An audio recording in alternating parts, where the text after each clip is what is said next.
For those of you at home that are dealing with mental health, those challenges, just know once you've hit like rock bottom and you've seen that low side, I promise you it gets better, but it's up to you in regards to training your mind on thinking of things that make you happy. It's up to you to get out of the room that you've been in for the past week. It's up to you to communicate to people that love you or friends that love you. It's up to you. So if you don't take that responsibility, you're gonna just get more and more sad.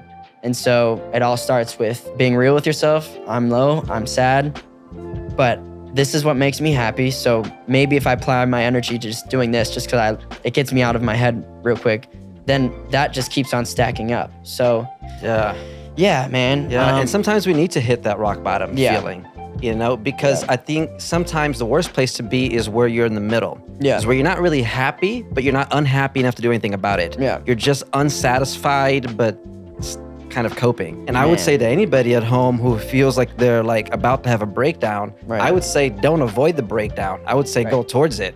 Right. Go have that epic cry meltdown today if you can. Right. Because the sooner you have that, the sooner you can like acknowledge the problem. Yeah. But the worst thing to do is to have a problem to be like, oh, there's no problem there. And just, constantly. Put it to the side. I won't look at that.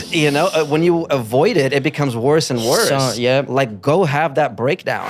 Yo, welcome back to the podcast. My name is Brazil and I'm super excited for today's interview. I know I say that every week, but this is somebody that I've known for many years in the entertainment industry. He's a professional dancer, choreographer, influencer, and now just signed to a record deal, music artist. His name is Josh Killacky, and what I found awesome about this interview is that I've seen him hustle from being like an up-and-coming young dance kid to now being at the top of his game.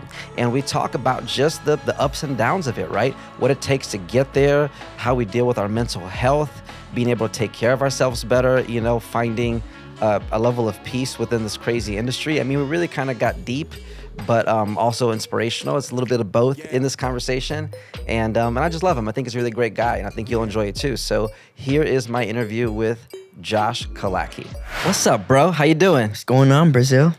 Long time no see. Man, you're a hustler. Yeah. You do a lot. No, we're hustlers. Yes, we are. Know that. We are. But today I want to talk about you. And this podcast is about connecting with creators of all kinds, right? Mm-hmm. And one thing that I really like about you is that you make things happen. Yeah. You're very proactive in your career. The whole time I've known you, you didn't seem like somebody that waited for opportunities. Yeah. You just were always on the grind, putting yourself on, right? Tell me about that. What's been your journey like of creating this career? Because right now you do music, you're a dance influencer, you do social media stuff. Yeah, I mean, and the list goes on and on. That's the crazy part is as I get older, it doesn't get easier. You just keep on applying yourself to different routes and different paths. So that responsibility list just keeps growing. What are your responsibilities now? But what are all the things you're doing right now? Back to your question. I mean, work ethic. Like my entire life, I have been taught work ethic just from being in Taekwondo for 10 years straight, like that discipline. And then going to a performing arts high school, like we said from the other podcast, that was 6 hours of dance every day. So my entire life, my upbringing, my childhood, I'm always doing something. So when I was challenged to live by myself, then I knew just naturally I want to keep doing stuff and I want to keep working and I want to keep getting better at whatever I put my mind to. I just became obsessed with that. And so especially living on your own, I was like, now I have to pay bills at 18 years old, which means pressure's on you, kid. Good luck. Do something with this. But man, I think I do a lot and apply myself to so many different lanes of entertainment because that's what makes me happy. I get bored very, very easily. Mm-hmm. So if I'm doing music for months straight, I'm like, do I switch to become like a professional snowboarder or like do I do baseball now? Like I get bored. I constantly need new excitement and stuff. And so that's why I took it upon myself to not only do dance, not only do social media, but do music as well. And the hard part within that is time management and balancing out how much time and energy you give within each of those lanes. Because every single one of them is its own world and different mindset. Yes. My social media mindset is how do I keep relating to people because social media is engagement. The power of social media is the engagement, is putting your stuff out there. So that's a different mindset than when I'm taking dance class and I'm like, oh, he looks like that. Oh, I want to look like that. How do I control my body like that? So then again, flip. And then music, I'm like, well, I don't have a mirror in front of me, so I don't really physically know what I'm doing, but I guess it's just all believing and having patience and doing a take over and over and over. So the point being is I have all of these different switches within my brain to turn on given each lane, each lane of entertainment, and all of them put together just makes me happy. And one helps the other, right? Because like you might get insights from the dance world that leads you into the music world and vice versa, right? It's not like you throw away everything you learn in one when you do the other. It might be a different mindset, but you take the knowledge with you, the experience, the connections. Absolutely. I mean, there's visuals to everything, within social media, visual, photos, videos, dance, get your TikTok ready. Everything has to do with visuals as well. And I think that's what I'm mainly obsessed with is really creating dope visuals for the eye to force someone to watch something and feel something from looking at pixels on a screen. That's insane to me. And so for those who don't know, like what are all the ways that you generate income? Right? Like what does it mean to generate income as a dancer, as a choreographer, as a social media influencer? Like how does money get into your bank account? Wow. Well, it fluctuates. There's months where I don't get paid $1. Right. But then there's months that so how I get paid primarily is from brand deals still with just the amount of work. What does that mean specifically? Brand deals meaning brands such as like Google or Red Bull or Target or even lower marketing brands will reach out to me via email and say, hey, we want to use this song or we want to promote this product. What are your rates? What are ways and ideas that we could collaborate? Do you have any? And so from there, that's where, especially at first, when I was first getting started in social media, I would take it upon myself to like really type this out, being professional and not, I would be like 20 years old, but I would be typing like I was 32 years old. Being your own manager and agent. I started going to dictionary using bigger words. I was like, come through. How do I say that in a bigger word just to be professional? You know what I'm saying? I remember doing that. Indubitably. I would have Google on the side while writing. I was like, how do you spell this out? Like, but from that, just started as I kept uploading more and more social media videos. I kept getting more brand deals, and that's what I was saying. And then from there, we just talk about rates, and next thing you know... and they pay you not just to talk about their product, but to do it in your way, right? Because they like the way that you do videos. It depends. It depends. Some of the campaigns have like a creative already attached to it. And so they're like, be original, but stay like this is kind of the theme. Like we want you to like wake up in the morning, like or whatever, a morning, like, say for instance, like orange juice. They're like, we need you in a robe or we need it to be morning related, So yeah, man, I just, over the past 8 years, I've been doing brand deals and that has been allowing me to live the life I've always dreamt of, which is great. But again, with that being said, you're not guaranteed money at all. I'm just, I'm just posting videos and hoping for the best that someone, attaches to that, And that's the thing. Usually every time like we create or I created like a viral video or a video that does really good, I'm getting about 2-3 brand deals just from that video. So I started seeing that meaning you make an original video that you pay for yourself. Yeah. That you just put out just to say, here's my cool shit. Right. Yeah. You're dancing or whatever. That's the thing. I was oversaturating my profile with just brand deal after brand deal after brand deal. And I was like, ooh, that's not too good. And so when you do create that original content and not just brand deals, that's how you keep them flowing. That's how you keep them going. So yeah, man, it's just all a balance of, and honestly, I'm still working on that, how to not have a page full of brand deals and still like keep true to myself and my art and what's the reason I even do this in the first place, But also I have to make a living and my main primary source of income is are brand deals. So and hopefully they can stay within your niche. Yeah. Like, hopefully they're not too far outside of what you would do anyway. Yeah, I try my best to whatever I'm filming to 100% have it fit on brand, or else it's just that people are gonna see like you're saying go buy that, but I know for a fact you're not buying that. You're not buying that in store, you know. So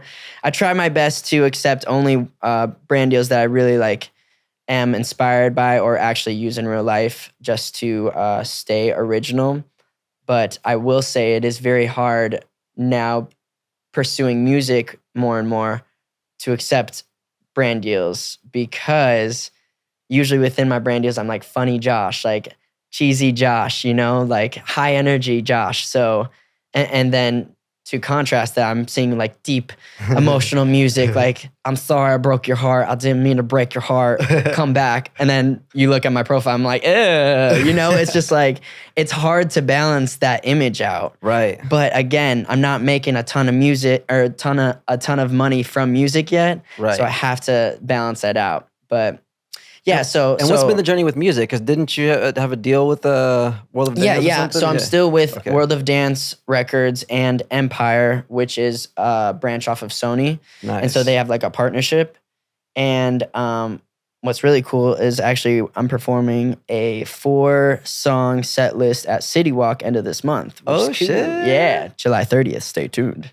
Yeah, nice. So we should try to make it out there, grab some footage of it. Yeah. Add that there's a ton of music artists, so I'm super excited about that. But that's something to look forward to. And yeah, it's been a journey. It's been an up and down journey, especially because I am one of their first music artists, and there are times that I feel like we're not on the same page as far as like speed. And my whole life, like I said, just workaholic. Yeah, and you're used to putting stuff out yourself. Yeah. Push content.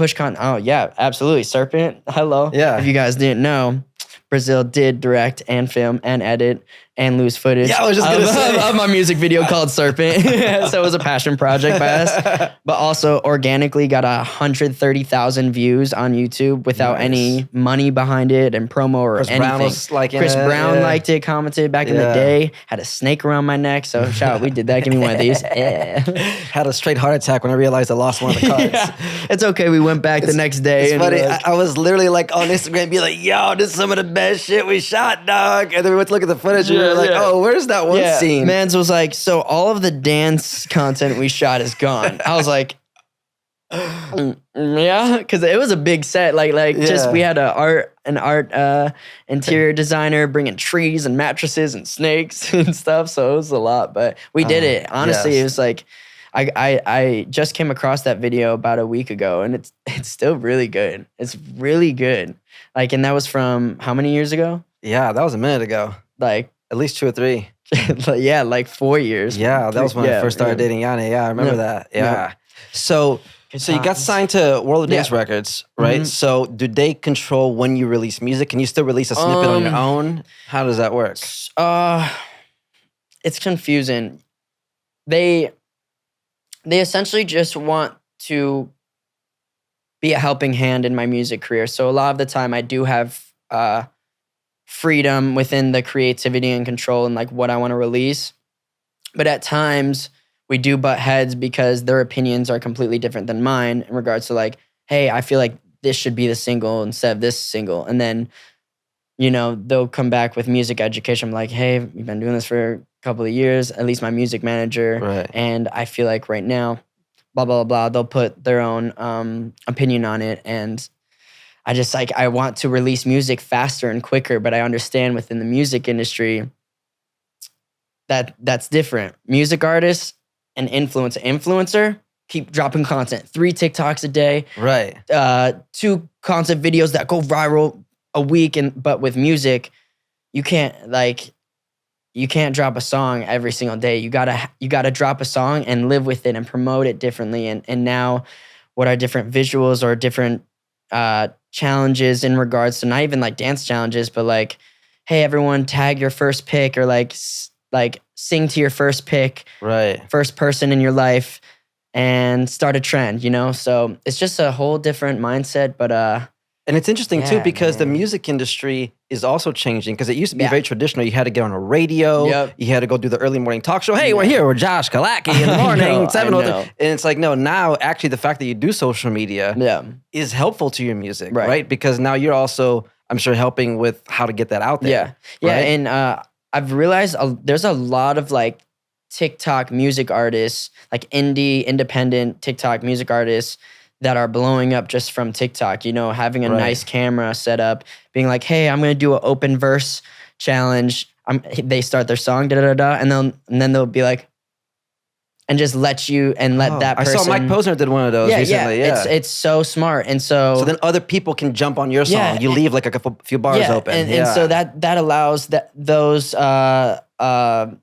TikTok music artists, people at home that don't have much, to really just jump the gun. So it's less about let me get my label meeting, and more about like authenticity on TikTok is blowing up music wise. So I'm starting to do more of those, and just more postings of just singing to TikTok, I guess, because it's really it's its own niche right now. So.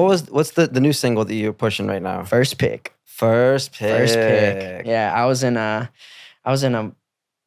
wild, confusing relationship-ish situationship at the time of writing that one.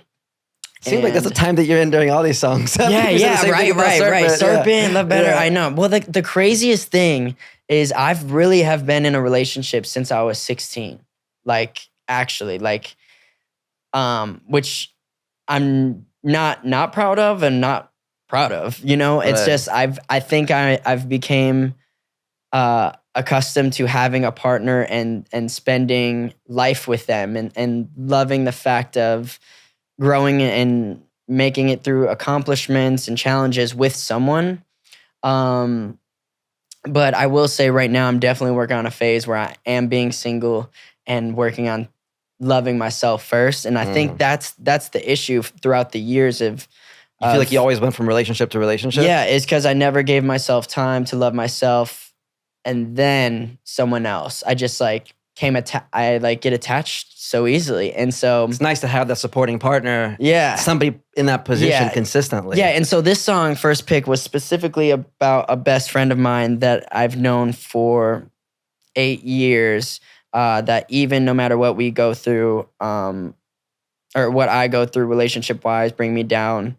That's the person that no matter what she has seen at all, she always is the one to pick me up and remind me how worthy and confident and talented and stuff I am. So it's all about, that whole song is really about that person that brings the best out of you no matter what. When you're at your lows, they know how to bring you back up to your highs. And there's only a select few that really know how to get you back in a happy mental place when you're at such a low place, you know? And now that we're getting older, I think we realize how important those friendships are. Mm-hmm. The people that can really be there for you. Because everybody can be there for you when you're up. I know. When you're killing it, everybody's your friend. Like, hey, bro. Everyone's tagging. Yeah. Everyone's like, hey, so should we collab soon? I was like, oh, I haven't talked to you in about 5 years. Like, yeah. So, but when you're down in the dumps. Yeah.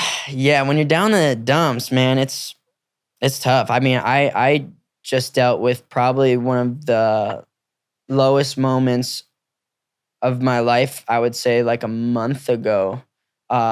Just so much went wrong, and me putting pressure on myself to do so much good and to be next and to get to the next goal and yada yada comparison. And I just I think too, it was battling just being alone.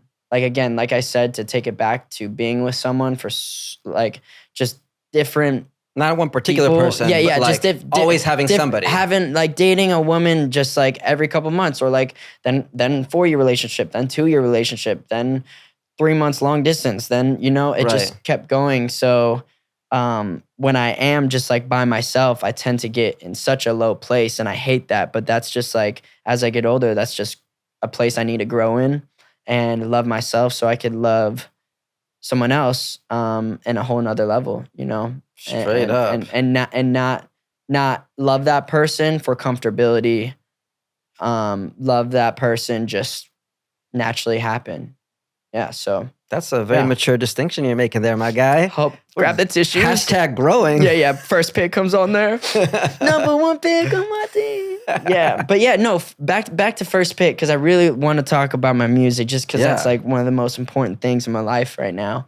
That first pick is about that person, and the difference between this song and my past music are that there's just depth to it. There's layers to it. I'm singing about details of, even stuff as far as like drinking and what drinking can do to your brain, or swearing in my music. And I know that may sound like a little corny or cliche or whatever, but back in the day, I was singing 1, 2, 3, 4, popping on me. I'm not a 9 to 5, and it's just like very like basic high energy pop. There's not necessarily depth to it. You're not turning the page and being like, oh, that lyric hit, So I really challenged myself writing with my roommate, producer, talented friend JP, to dive into emotions a little bit more deeper, a little bit more mature, and I feel like it's just like a new music phase of Josh Killacky, rather than like doing another dance challenge. Is this a song that you picked to be a single, or that your team picked? I picked. We both picked. It was between this one and another song. Okay. Yeah. But you're happy to be putting this one out? I'm happy to put this one out because it just shows music growth. Like, I connect to it. It was a piece of me at a certain time in my life, and so knowing that I'm allowing my audience to see my vulnerability and pain within a specific time of my life, and now I just go like this, and it lives on forever. And now hopefully someone knows me a little bit more after listening to this song. I think that's the coolest part, Have you ever, aside from music, put out pieces that were non-pop happy? Because most of your content, every time I think of you, I think of high energy, happy. Yeah, you're almost like Jim Carrey status like, just like, I'm here to show you energy. That's my inspiration. It's funny that you say that. You know so well. What else do you know? Hey, I did read your journal the other day, but I had to study for this interview. Just kidding. Wait, so like, do you ever post about sad shit? Yeah. I mean, I feel like the past, do you ever post about sad shit? I love that. Lately, the past couple months, I've been in my sad bag just because I've been in my sad bag. So my posts are sad. But from my past music, I've released a song called Love Better, which is more on like the R&B side. I meant non-song, but I think I was leading the question as into you're being vulnerable with your music. But outside of music, most of the stuff you put wasn't necessarily vulnerable. It was more like happy and high-end positivity. And that's where I think the last couple of months, being, I think really just self-reflecting and knowing that it's okay to not be happy and positive all the time. I would say over the past couple of months, I've really have tried a little bit better to be more vulnerable with my fans and supporters, because that's real. And my entire life, I've just been known to be clean, PG-13 Josh. That's what sells. That's what's clean. We need a clean image. And I was thinking more opportunities are going to come from that, commercial Josh. But as I keep doing music and keep diving into my emotions and translating that into art, I'm a human being. I deal with my own mental blocks. And sometimes those mental blocks are going to go into a sad acoustic song. And I'm not going to be like, go dance with your friend. No, I'm going to be like, it sucks, but this is what it is. How does that feel?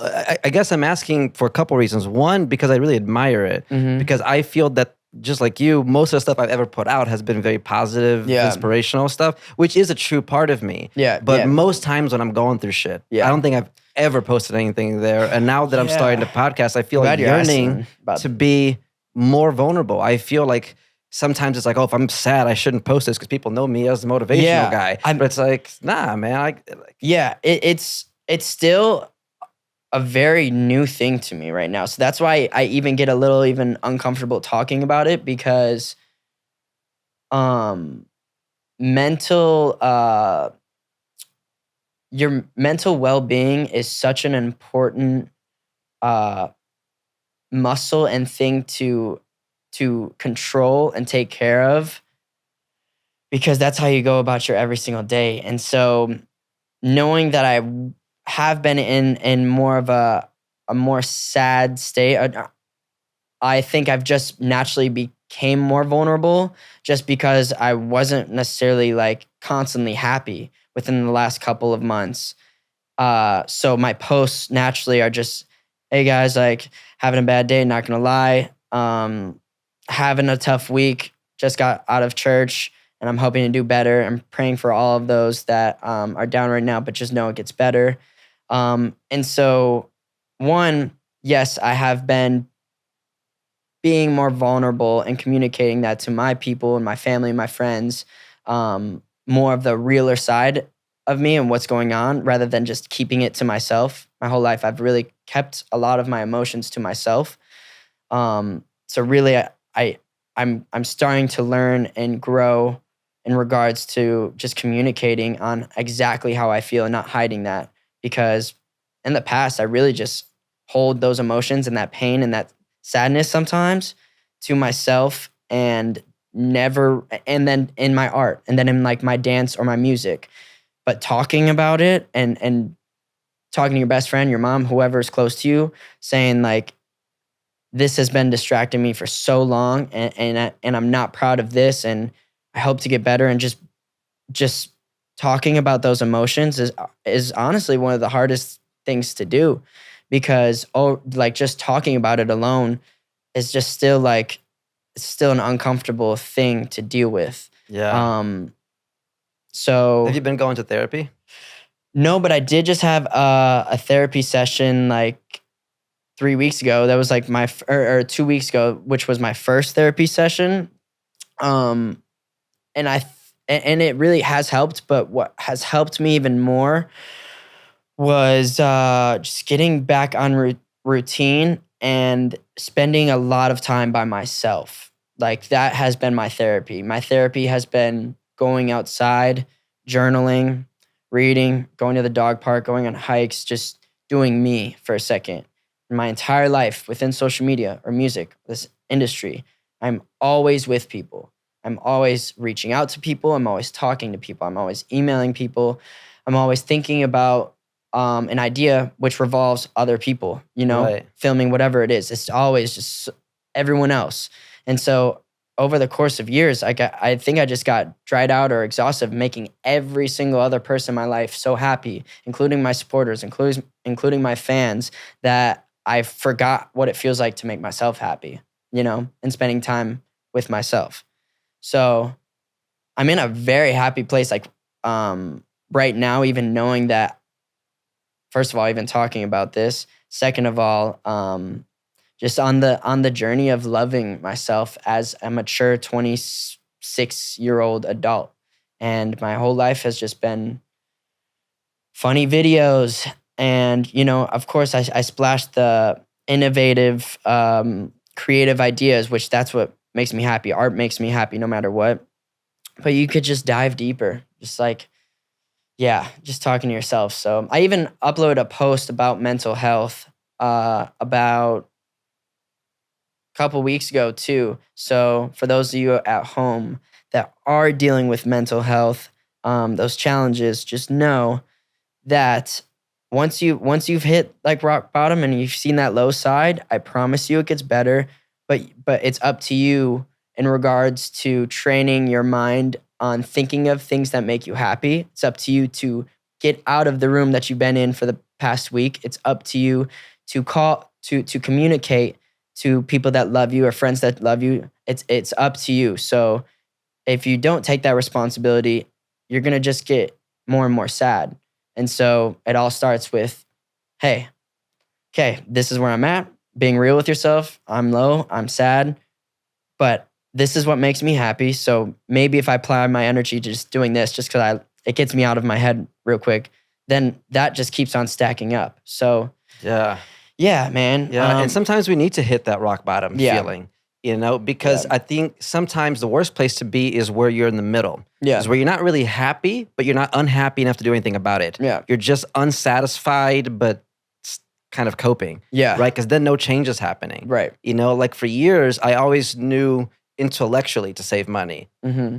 I could talk about it. I could be like, hey, yeah, I know, save money. Yeah, but it wasn't until a few years ago where I lost all my money and like got evicted from an apartment and went down to zero. And I was like, oh, save my money. Yes. I've had a struggle of doing that with the past. Because then you feel that emotional feeling. You're like, I never want to feel this again. Yeah. And then I started applying it differently. And now I look at it as a gift. Right. Like when I got evicted from this apartment this one time, literally. I never knew that. Oh, wow. Dog. Yeah. No, I had so many things, you know, because I was working with a company that I'm not a part of anymore that I was supposed to get paid via like stock. Never got any of it. Had loaned money to an ex-girlfriend who didn't pay me back. It was like a accumulation. And then didn't save any money. And then it was like everything all came at once, down. Right? Yeah. Literally had to like borrow money from Yanni. It was like a whole thing. But now it was the best thing that ever happened to me. Right. Because now my income is like 20x what it used to be. Like literally exploded because of that. Right. Because I went to zero, it made me like reassess what the fuck am I doing with this part of my life. Right. I'm very smart. How can I be smart and broke?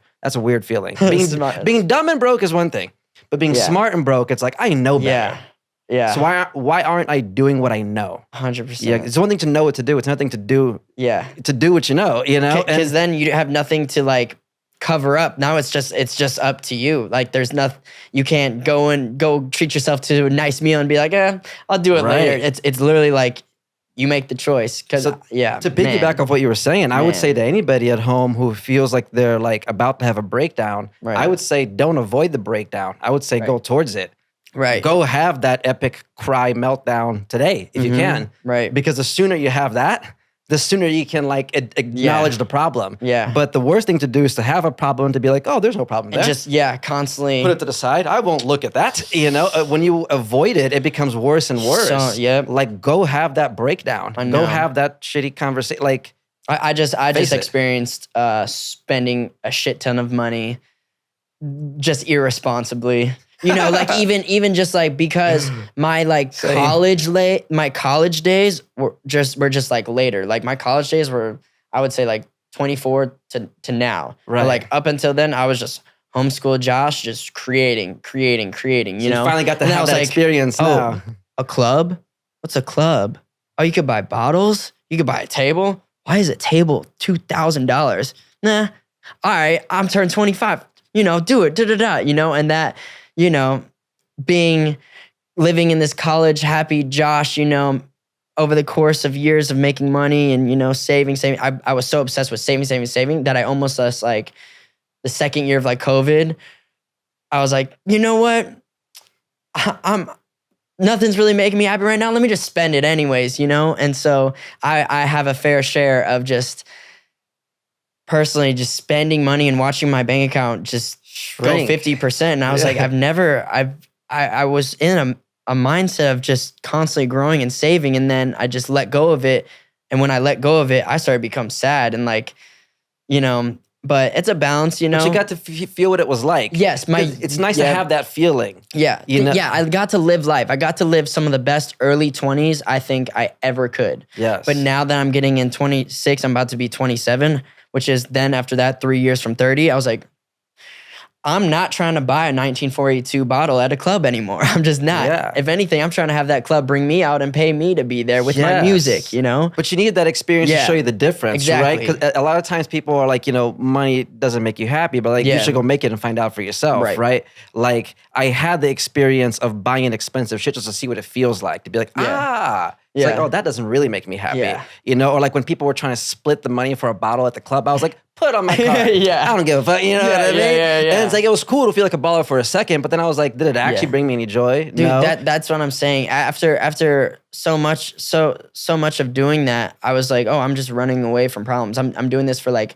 a present happy thing. Like, I want to buy this designer shirt, After a while, I'm like, okay, now I'm just doing that so I'm not thinking about the stuff that's actually making me sad. Right. I'm just like running away because it's instant gratification. Like, you know, and that's the thing is I'm trying to get a lot better at things that don't just instantly make you happy, but more longevity, you know, just like. Because money can allow you to have some happy experiences when you know how to spend it right on what matters to you. Right. Like I try to get like acupuncture massages a couple times a month. Like I got one today, right? Okay. To me, that's great luxury. Yeah, you know what I mean? Like I was feeling tired today's week. I'm gonna get a massage, and now I feel amazing, right? Yeah. It's like you know what to spend the money on, right? Like I don't necessarily spend money bottles at a club, but I buy really expensive acai bowls, right? Because they're fucking delicious. Well, food. Oh yeah, you know food, what I mean? It's like I would I gotta stay alive. In my head, I was like, gotta stay alive. And you know what? Okay, just to flip it on the other side, for the material side, during the pandemic was the first time I really made money,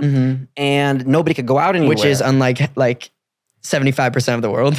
Bro. During pandemic, I made the most of my money. Honestly, that's awesome. I've made the most amount of money during the pandemic. Honestly, same here, just from like digital brand deal stuff. Yeah. Insane. Literally paid off all my debt. Yeah, let's go. And it was the first time I bought expensive shoes. I bought Yeezys. Okay. And that was a material purchase that I actually liked because it was interesting because when I bought the shoes that looked cool, I couldn't go anywhere with them.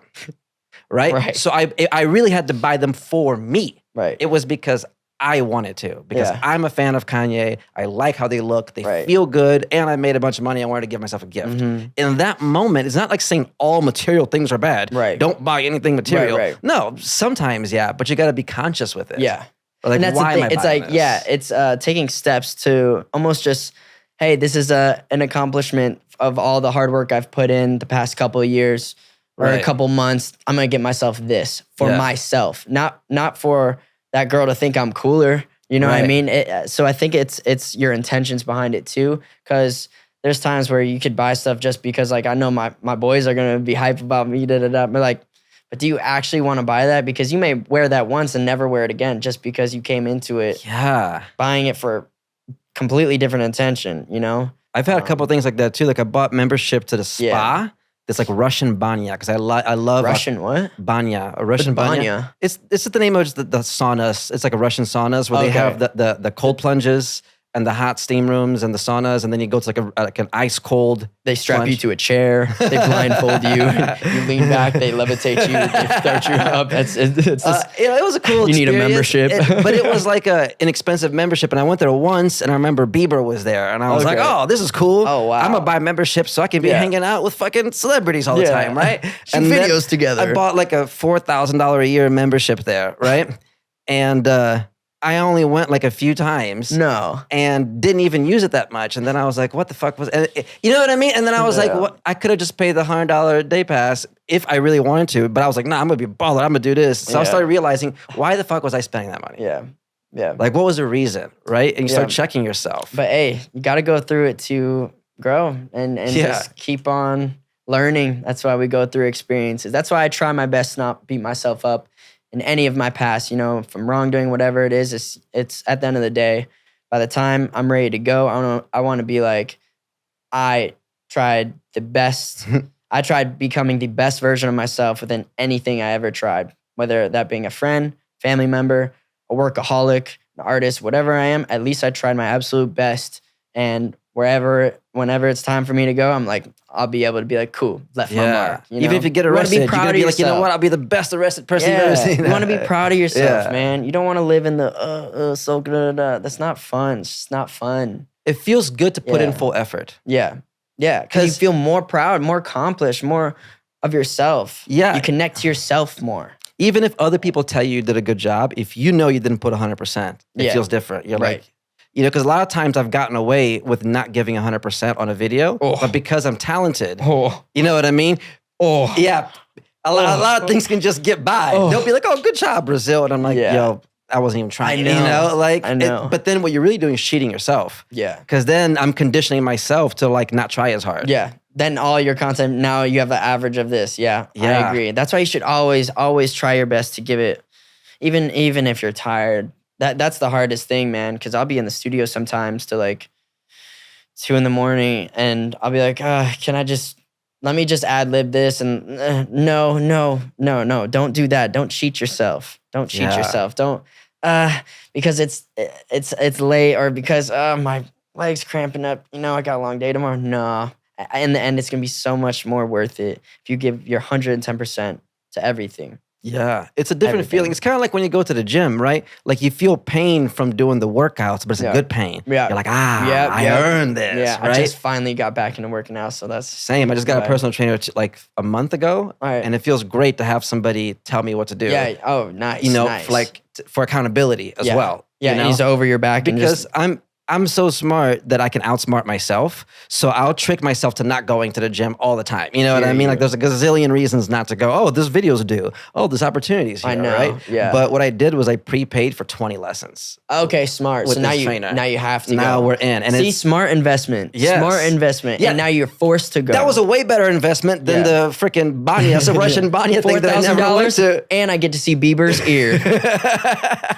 I just did that. I think that really fucked me up, seeing a celebrity there for the first time. Us. You know? Look at us now, man. I'm proud of us, you know? Me too, man. I'm happy to say that out loud.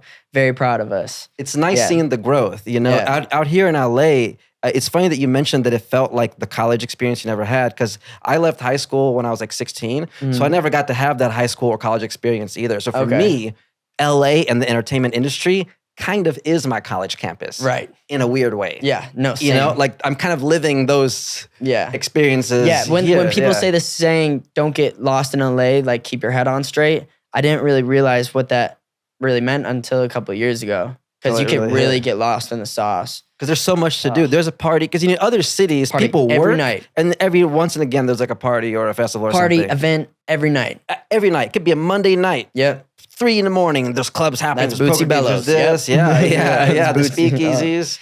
Yeah, but again, I see a lot of people, and that's the thing is like, as I get older and I've experienced clubs and all that, all of that just like does not matter. There's no oomph to it. There's no meaning behind it. Like, just also you just see a bunch of people people don't know how to dance at clubs. Like people just like stare at each other and try to outbuy each other. It's not a fun time. Like the whole time I'm at a club, I'm getting into it. Like I'm having a good time. But you go to these clubs and there's just chain after chain after chain, and that's just people their head, checking their phone, loud music, can't hear no one. So gotta separate yourself. Balance is key. Balance in everything. You know, have your play, have your fun, but do that after you work as hard as you possibly can. Speaking on that, what's your work ethic like now? Like for example, in the next 2 weeks, what are you doing work-wise? Like for somebody out there who's wondering, because like maybe people out there don't know like the detail of the grind. Yeah. Like what work are you doing this week, next week?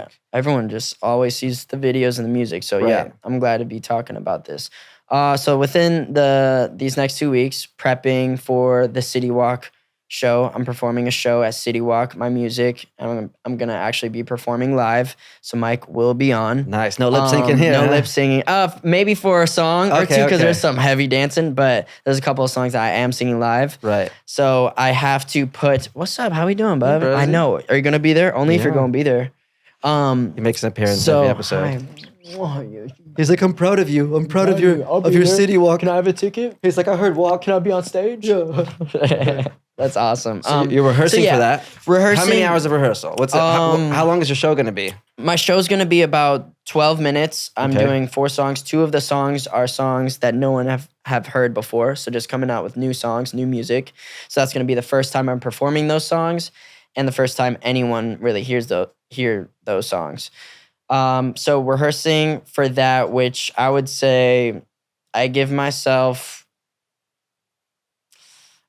see, with music, it's different because some of the songs I'm gonna improv on stage and just be music artist Josh. And over the course of because you're 15 years of dance, normally, I just want to have the mic and I would say at least an hour every single day up until that performance. Sure. About 10 days from now, I am putting in like just visualizing moments within the performance. So I have a home dance studio at my place that I'll just put the song on and just look at myself and see what feels good and then remember that. So not necessarily like... You're a trained professional dancer. Yeah, so you don't I don't want to do like choreography and I really want to have people see me as a music artist and not just dancer, professional dancer. funny comedic dancer, Jim Carrey, Josh Killacky. I want to be music artist, Josh Killacky. So whatever I'm doing, I don't want to look too polished, you know? I'm going to have two dancers on there. I'm going to have a female dancer in there. I like that because I feel that sometimes when performers are too choreographed, it doesn't have this real in the moment feel. It's nice to have choreography, obviously, right? But there's something else when you see like artists that just go nuts on stage and they just connect with the audience. And you can do that with some dance moves that you just organically throw in there. Exactly. And that's what I'm excited about. There's something exciting about the adrenaline of what's going to happen. Yeah. You know, like there's a song, I'm starting with this song called Movie Star as my intro that I have no idea what I'm going to do when I go on stage, but I'm gonna just allow them the song and music to move me, and whatever happens, happens. You know, there's something so exciting about not knowing what's gonna happen, and I can't wait to see, because I know I'm gonna blank out when I'm on stage and just let the music fuel me. So it's exciting. I feel like that's gonna do better sometimes than you just don't straight need up choreo. Like polished everything. You know, that's why everything on TikTok's going viral. Because the authenticity of things, a coffee cup accidentally spills and it lands on the carpet, and then the family's like, really? Like that wasn't planned. And that's what people are connecting to. So I hate to get deep even about that, but that's why I'm like, you know what? That's a good I may not even prep anything for this set, but I do want to just keep singing because I have to practice my vocals and whatnot for live. So that, rehearsing for the show, David and I this weekend want David Moore. Shout out to David Moore. Shout out David Moore, mentor from day one. You already know. Who, by the way, he loaned me video back in the day. Loaned me money for a music video I did back in the day. Oh, really? I was directing a video for Wiz Khalifa, and we had rented a location that was like the wrong location, and they took all the money. They kept the deposit. No. So I had to borrow $2,500 from David Moore. Really? To finish the Wiz Khalifa video and then pay him back at the end. And he literally saved my ass. It was like 10 years ago. Let's go. Respect. So shout out to David. Yeah, let's go, man. But we want to shoot like a Stranger Things themed dance video this weekend. And so the thing about our videos is we really know how to execute them well. That's the hardest part. And they're always themed to something in pop culture. It has to be themed. Yeah. And right now, what's the biggest TV show in the world right now? Stranger Things season 4. You know what I'm saying? So that being said, we're like, okay, how do we connect that within our dance community? Yeah, I'm excited for that. We have a lot planned. So prepping that and shooting that Saturday, doing the rehearsals for the performance, CityWalk performance. And then honestly, every single night, I'm either in the music studio, cooking up new music, or taking a dance class, or choreographing. And then brand deals just come when they come. There's and when they come, every single afternoon, I give myself 12 to 1 to just do email work. And that's actually, I want to touch on that too. That's the hardest part is in regards to routine. I noticed that when I get off of my routine, that's where I actually get depressed. I really get low because I'm not doing as much as I know I can. And I know that, but I don't want to think about that. You know what I mean? Like when you feel like you've wasted the day and you're like, I wasn't even resting properly or working properly. I was just like, I want to go to bed exhausted. Like I want to go to bed and fall asleep within 5 seconds. Yes. That's how tired I want to be. Why? First of all, you're gonna lay in bed and be like, dude, I'm so proud of you. You killed it. Right. Then you're gonna wake up, do it all over again, and like, all right, let's do work to become proud of yourself. You know? So, yes. Yeah, but I have 2 dogs now. That's why I say that. I have 2 dogs now, and I was like, dude, how do I do everything I want to do and still be like a dog father? Because I didn't realize, man, but 1 dog's a lot. 2 dogs? Dog. 2 dogs and having the puppy and whatnot, it's a lot of just attention and time. And so I really had to write down, like, I'm telling you, from 8 a.m. to about 8 p.m., I have my every 30 minutes planned out. Every 30 minutes planned out. How well do you stick to that? I get off of it because things happen naturally during the day, calls, whatever happens. But I would say I stick to it. It's hard. It's hard. Sometimes I have a hard time predicting exactly how the day is going to flow. Even if I think, oh yeah, I'm going to shoot this at noon and then I'll have this meeting. I like meetings when it involves other people. Those usually have to stay in place because it involves somebody else. Right. But I'm just scheduling what I'm going to do at a certain time. I have my out of the list of stuff, I have my whole like organization notebook. I have to have one of those. I write physical, everything out. Okay. Yeah. Physical notebook that I write everything out. Have to. But I have my top 3 priority list of that day. So no matter my 30 minutes, whatnot, I know for a fact there's this priority list that I have to get done, or else I know I'm not going to be happy going to sleep that night. So that structure, that routine, that's what allows me to live a personal life day to day, but also make sure I'm being accountable for everything I get done and what I want to get done.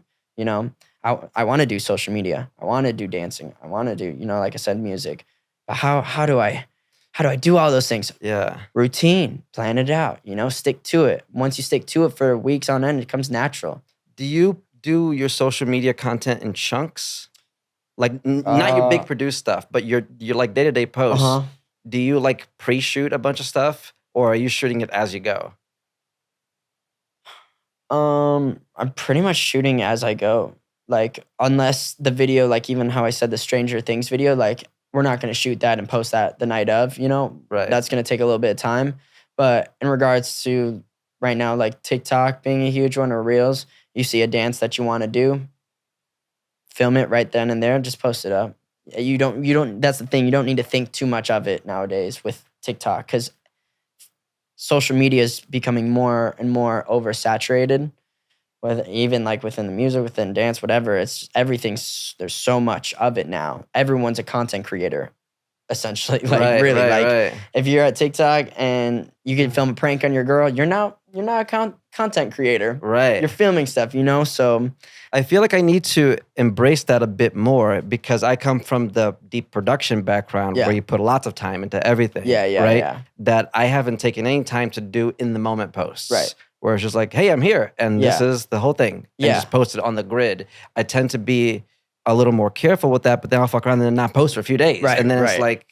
Well, I also have a posting schedule too. So now there's this organizer that I have that I said day to day, but there's also a posting schedule that I have when I look up to make sure I'm... Like an app, like Hootsuite? No, just it's like this dry erase board where I'm like photo, video. So I need to make sure... Do you have a particular, what's your formula? Do you have a formula? Yeah, it's, well, not right now. I don't, because honestly on the board, I just say content, post, just to keep on that. Cause we have so much content. You have so much, even within this, like you could post 10 videos of different parts. Yeah. And you never know which one's going to go. But if one of those 10, cool. Yeah. Great. So it's just constantly getting out there. But on my dry erase board, I do have video, photo. And then I usually take the weekend, whatever, AKA like planning for the next week. Do you think there's a sweet spot between posting you doing like your art versus you just like at the beach or whatever? Yeah, because being at the beach or whatever allows audience or people watching you to get to know you, So now it's not just what your purpose is to create. It's not just these videos. It's, I actually like him as a person. He spends family time at the beach with him. Oh, that's cool. What else does he do? See, now you just, so thank God you filmed yourself at the beach with your dog, Right. Because now that person wants to know, actually, that you're going to find people that don't even know you do content, so they're like, oh, seems like a cool person. What is he? Oh, so everything always helps. Even like if you did an iPhone video of behind the scenes of this setup, have you showed like anyone like your setup at all? I didn't know. I haven't. I didn't know this was just in a room like this. We got closet mirrors right here. You know what I'm saying? But I think that's cool. I think that's great. You know why? You'll inspire other people like you that don't really have like production studios that have money for it. Right. But they may be interested on turning like a corner or like a room into a production studio. Now they can. Thank God you filmed that video to inspire them to do that. My guy, my You know what I'm content saying? coach, Josh Killacky Yeah. over here. And that's and for OnlyFans, you can subscribe to my content coaching at $50 an hour. No, I'm just kidding. No, But, that's a great point. You know, Yeah. I feel like I'm finally ready to put myself back out on social media like that, you know, because I feel for a while sometimes just kind of go into hiding and then just post like videos I'm working on, but don't really post me. Yeah. But now I feel this yearning to get back on there. And I think I just have to get over the fact of like, no, I want it to be a perfect looking grid. Dude, yeah, my grid has no aesthetic. I lost all aesthetic because the speed and the rate of content being pushed out. It's more about just getting the attention and engagement. Yeah, but that's also too like everything's viral now.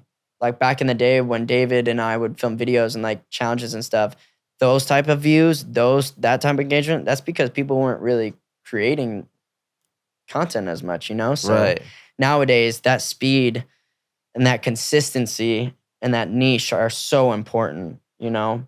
Like I don't know anyone that's doing this in this room. I can't list one person doing this like in a room like this and, you know, set up like this. It's organic. It's real, you know? That's cool. I remember Gary Vee gave this advice that instead of thinking of it as creating content, just capture what's happening. Yeah. Yeah. Just document. Yeah. It's like, I mean, that's like even vlogs, like you're watching just someone live life. But also there's a lot of like, also too, with that being said, sometimes I just don't want to film, like, and that's completely okay. Because when you do sometimes get in a habit of filming everything, then it's almost like you're forced to enjoy something in the moment that because you know it may be an exciting moment on camera, you know. So again, it's all about balance. Yeah, and there's no technical right or wrong way, but I'm kind of pulling advice here for me, just to motivate me to not be afraid to just do more personal stuff. More personal stuff allows more opportunities. Like that's cool. Post, like, everything looks skating or HD, whatever. But you're a smart guy. You're not the guy behind the scenes and working on everything and making it. You are that, but you're also someone that is very personal and wants to know advice from different amount of people, different amount of cultures, different amount of artists, whatever, you know. So that means like people are going to want to get to know you, you know, because you're always asking everyone else like what's going on with them and giving them advice and talking about what they're trying to talk about. And maybe flip the script. Maybe they want to know about, you know? Well, bro, it's so interesting because you're inspiring me a lot in this conversation because just like how you're getting more vulnerable with your music, I want to step into doing some like solo podcast clips as well, almost like editorials where it's just me being vulnerable about what I'm doing, and I've just kind of been working up the courage to do that. Oh, that's in the awesome. preparation, you know. And I love seeing what you're saying with your music because I'm like, I kind of have a yearning to do that because most of what I talk about is like one level removed from the deepest, real me. You know what I mean? Like I kind of these conversations are great because I'm highlighting what you're doing, but I'm not fully showing me. I'm like reflecting energy with you. But I have a yearning as an artist to be like, hey guys, let me tell you what's on my mind. I mean, even from the stories you just told me at the beginning of this conversation, I had no idea about, but that's super inspiring just to hear, you know, just to hear. Because that's the thing is you don't want to look too polished of everything you do because it takes away like the authenticity, the natural human being you are, you know? And that's the thing why I even say like the iPhone behind the scene videos and stuff is it's like just real life rather than making sure everything is smooth shot, said perfectly, no stutters, no edit. That's cool. But that the reason I say that is because even my last music video / visual to first pick, I shot with like no money at all. I wanted it to just be organic and authentic. And with that being said, what I mean by that is just, I don't want a makeup artist. I don't want a stylist. I don't want a $5,000 camera. I don't want to go spend $10,000 on this location. I don't want anything. Let's just live in the moment. Let's go to the beach and film something. And let's just see what we get. Yeah. Like, really, I told the videographer to come over. We went in the music studio. And I was like, let's just play the song. I was like, I have no concept or idea, but play the song and I'm going to just live in the moment. Let's do something like that. And there's something really powerful about not planning or prepping and just doing. Yeah, there is. Thanks for that. Yeah. I think I needed to hear that. Yeah, absolutely. It was meant to be that you were here to So now impart this wisdom. after this podcast, I want to see you talk about you, you know? I will. Cool. I will. I really am. I really appreciate that, man. I think it's inspiring too, you know? That's what we're all supposed to inspire each other, you know? Yeah. That's why everyone's constantly doing this, constantly want to watch stuff, You get motivated. Sometimes you shy away from it, but you could get inspired a ton from, you know, other people. I think that's life's not meant to live alone, you know? My guy. Well, listen, we're coming up. It's about to be, you have to be out of here in 7 minutes exactly. Probably should get you Probably here. Like 10. Yeah? I got 10 more minutes. Yeah, I told you. When that hour now we're getting crazy. Yeah. Now we're getting crazy. Did you see the new Elvis movie? I haven't. Bro, it's a masterpiece. You know I haven't. Yeah. Really? Masterpiece. I need to see it. On so many levels. I need to see it, man. It made me appreciate him more as an artist. Really? And what his music stands for. Because I heard rumors. I've known his music before, and I've heard people talk shit about Elvis. But then once I see the story, I'm like, oh, that makes the story way different. Yeah. And just the way it was made. Baz Luhrmann, this guy who made Great Gatsby. With Leo DiCaprio, same director. So the shooting and editing is very like creative. Yeah, like it's very cinematic. It keeps you not just cinematic, but just it's not boring cinema. Okay. It's like the editing is fast paced as fuck. The way it goes through the story and the graphics the whole movie. Oh my god, yeah, see it in theaters. Yeah, I need to see Especially it. as a musician. I need to see it. Yeah. You know, I feel like just seeing that journey, I thought it was inspiring as fuck. Yeah, I saw. I think Austin Butler was his name that played Elvis. I've been seeing a lot of interviews of him prepping for 2 years to play in that role, and now he naturally just like sometimes talks like Elvis, where he doesn't mean to, but he's like caught up in the. That was my Elvis. See, that's why I didn't get the role. But yeah, I really want to see it. I really need to see it. What artists are inspiring you right now? Not necessarily new, but just like Dominic Fike. Who's that? Dominic Fike. He plays what's the character in Euphoria? He has the tattoo. Have you seen Euphoria? Yeah. Yeah, the tattoo, like heart or apple tattoo. The homie that sells weed? Yeah, no. That's, what's his name? His name is like Fez or something. Fez, yeah. So not the Fez character. But it's Jules and Zendaya's friend. Like the I forgot the triangle. his character's Okay, name. He's kind of like you know what I'm talking Puerto about? Rican looking kind of a dude. Yeah. Okay. So Dominic Fike, he's originally a music artist. Really? Yeah, and that was his first acting job ever. So, I mean, I've always been interested in acting too, and even back in the day, I like stopped dancing, singing, and only did like commercial work.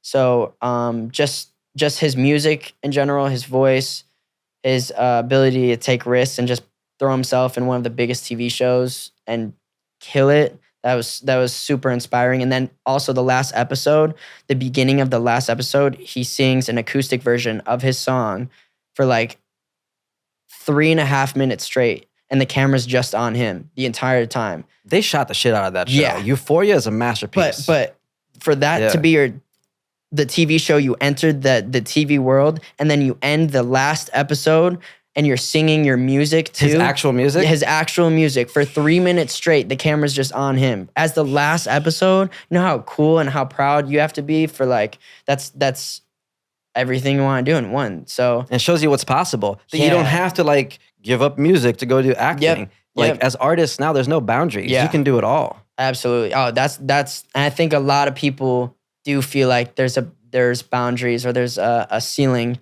to what they can do. And or that they have to stay in a niche. Like if they're on TV, they can't be on YouTube or whatever. It's like, dude, now those things are... Right. And Lil Yachty is like a Twitch streamer now. Is like, he? Yeah, he professionally games now. Like, you know what I mean? So T-Pain. T-Pain said he's making more money on Twitch than he did on music. On Twitch, that's what I'm saying. So, Dominic Fike, Jim Carrey. Jim Carrey is a wise one. And that's also where I get a lot of my facial expressions from, is just growing up watching Jim Carrey movies with my mom. So, what's your favorite Jim Carrey movie? What are some of your Bruce top ones? Almighty. Ooh. Bruce Almighty. That part, oh my god. But yeah. I love his God, what was the one where he's stuck in the fake city? Fucking I can't believe I'm forgetting the name of it. Is it something and something, right? Do you know what the name of that is? The Jim Carrey movie where it's like the whole world is fake around him? Truman Show. Yeah. That was a great movie. Yes. It's a great concept of him finally breaking out. Yeah. I don't know where I heard this. I'm pretty sure I heard somewhere he was saying that he played so many different characters, right? So he became the character. Yeah. He became Andy Kaufman. Did you see his documentary? He became, which one? I think it's his specific documentary, but About him? yeah, he's like, even when he gets off set, he comes with like a bag over his head with some holes in it, so he could just like it forces him to stay in character the entire time. So then when he's ready to go on set, that he takes the bag off, boom, and now he's ready to play that. So same people character. don't interact with the Jim Carrey You're character. not seeing Jim Carrey for the shoot at all. So there's something about that, right? Because I bet method acting. Once you play so many different characters, you realize that you are a character. Yeah, in itself. So, right, that's crazy. It's just that, when we're acting as this character, we give ourselves permission to be this way. But then when we're, quote, being ourselves, we think we have to behave a certain way. Right. But most of personal development is expanding who you believe you are. Right. Amen. I actually love that. Is expanding the definition. Like if Josh Killacky was a character you were playing, right? Personal development is about expanding what that character means. Right. Now that character means he can also do music. Which takes time to figure out. A lot of can be by himself. And 100%. Yeah. We're all our own characters, man. That's the coolest part about life. So you could really evolve and blossom into something greater than you ever thought you could imagine, Because sometimes you get numb, you just go, and you take a step back and you're like, wow, that's cool. Yeah. Yeah. And sometimes we're so in it that we forget to be grateful about like how far we've come. Yeah.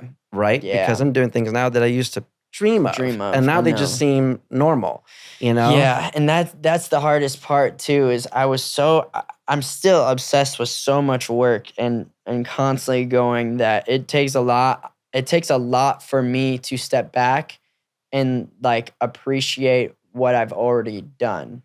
Like what I'm grateful and thankful for, or what achievements I've done this week. Like it is a struggle for me to even talk about it, really. I don't know why, but I think it's because like I just constantly want more. I constantly, am hungry and motivated to do more, do better. Yeah. So it takes a lot out of me to sit back. But that's why also I go to hikes, go to church, and within those places outside that forces me to reflect. Where's that center? Why are you doing that? Because It's if you're just important to have doing it, reflect. if you're just doing it with no intention, what?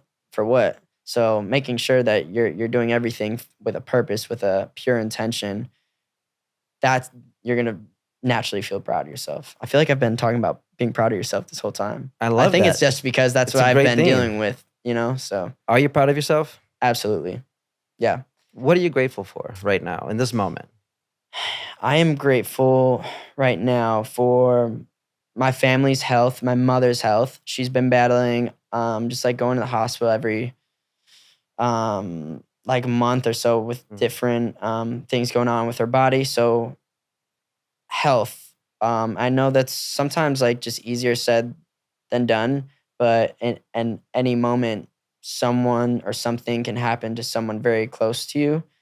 And so health, family health, and amen. Grateful for family health, grateful for my own health. I'm grateful for being surrounded by loving people that genuinely have showed, especially me being at my lowest, that they are there to support me and they want to see me succeed. That way, I'm never feeling like I'm surrounding myself with fake friends, which took a lot of experience before figuring that out.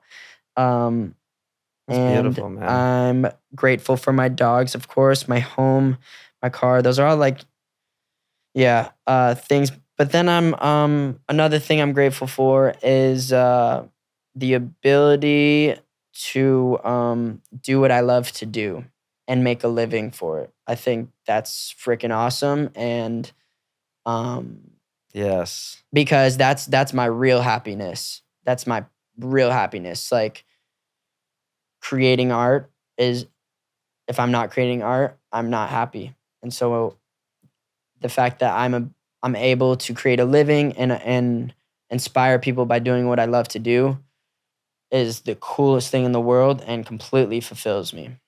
Yeah. What are you grateful for? I'm grateful that I've survived up until now, all the craziness that's happened in life. I'm grateful for all the beautiful people life has put in my path. Like I've been very fortunate to just encounter people that were just beautiful souls. Yeah. And I'm grateful for a lot of the pain actually, because the painful moments help me appreciate things a lot more. Cool. You know? In this very moment, I'm grateful that I have a team. I have a business that's actually profitable, that's funding me doing things like this podcast. Yeah. Us being able to have these wonderful conversations. Right. I'm grateful for Yanni. She's been a blessing and an angel in my life.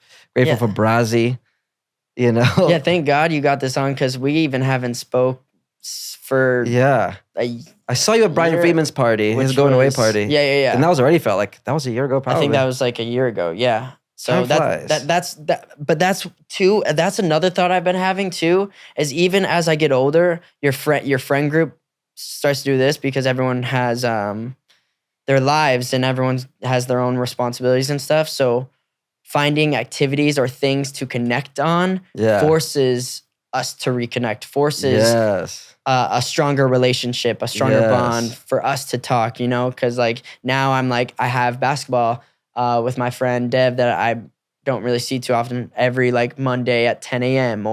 And now with my family, my mom and two sisters, we're holding each other accountable with our workout plans and being like, hey, we all have to text each other when we work out, you know, just communicating and having something to connect on forces you to reconnect, you know? Because it gives you a reason to. So many distractions that it's hard for you to think like, oh shoot, I haven't talked to like this person in a while. Hold on, you know? Right. And so many interactions come through social media. You blink and years go by that you haven't talked to somebody. Yeah. Well, I'm really proud of you, bro. Yeah. I'm really happy to see your growth. I appreciate you coming down and sharing the vibes with us. I knew that it was going to be energetic. Yeah. Always. We went deep. What are the categories we have? We went deep in there. We were inspirational. Yeah, we went practical. Everything, bro. And I'm excited to hear more of your music. Yeah, thank you. I'm excited to... I mean, do you want a little? No. Maybe after the camera. Yeah. We'll preview a little something. A little Shane. So first pick is the single. First pick is the single out right now. On all the platforms. All platforms. The official, we didn't want to call it music video because sometimes music video sounds like overproduced rather than it's an official first pick, official music visual. It's out right now. So go and check that out because we told a story. We just went to Hollywood at night and we were like, we don't have anything, but let's shoot something. Yeah. I love that. Yeah. Just have fun with it. Yep. Bro. Beauty and presence. Thank you for that. I learned a lot of stuff in this podcast. Yeah. I'm going to start posting more of my personal stuff now. Because of this conversation, bro. I appreciate you. No, thank you for having me. I never, again, just creating constantly, I never take time to even talk about myself or life or what's going on, where my head's at. So thank you for having me. Appreciate that. My guy. Appreciating you getting it together so we can make this happen, man. Everybody, Josh Killacky. Yes, sir. And that's a wrap.